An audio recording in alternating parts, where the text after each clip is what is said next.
കിട്ടല് കുഴപ്പമില്ല. പിന്നെ സമാനം പറഞ്ഞാൽ മതി.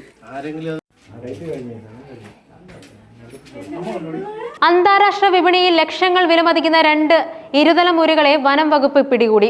തിരുവല്ല നഗരസഭയിലെ 23-ാം വാർഡിൽ പാലിയേക്കര കുന്ന് ബംഗ്ലാവിൽ വീട്ടിൽ രഞ്ജിത്ത് ആണ് ഈ കേസിൽ അറസ്റ്റിലായത്. ഇയാളുടെ വീടിന് പിന്നിലായി പ്രത്യേകം തയ്യാറാക്കിയ രഹസ്യ അറയിൽ നിന്നാണ് ഇരുതല മുരികളെ പിടികൂടിയത്. അങ്കമാലി സ്വദേശിയായ സുഹൃത്തും രഞ്ജിത്തും തമ്മിൽ കഴിഞ്ഞ ദിവസം ഇരുതല മൂരികളുടെ വിലയെ ചൊല്ലി അടിപിടിയുണ്ടായി. തുടർന്ന് സുഹൃത്ത് അങ്കമാലി പോലീസിൽ നൽകിയ പരാതിയുടെ അടിസ്ഥാനത്തിൽ രഞ്ജിത്തിനെ പോലീസ് കസ്റ്റഡിയിലെടുത്തു. ചോദ്യം ചെയ്യലിൽ ഇരുതല മൂരികളെ വീട്ടിൽ ഒളിപ്പിച്ച വിവരം ഇയാൾ വെളിപ്പെടുത്തി. അങ്കമാലി പോലീസ് റാന്നിയിൽ വനം വകുപ്പ് ഉദ്യോഗസ്ഥർക്ക് വിവരം കൈമാറി.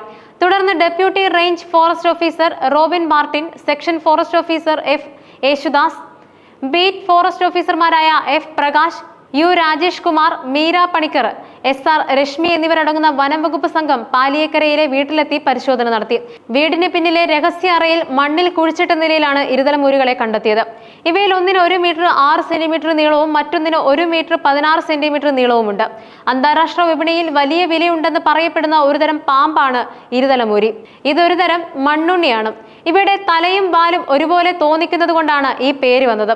ഇരുതല മൂരികളെ വളർത്തുന്നതും കൈവശം വെക്കുന്നതും വിൽക്കുന്നതും ഇന്ത്യൻ വന്യജീവി സംരക്ഷണ നിയമം 1972 പ്രകാരം ഗുരുതരമായ കുറ്റമാണ്.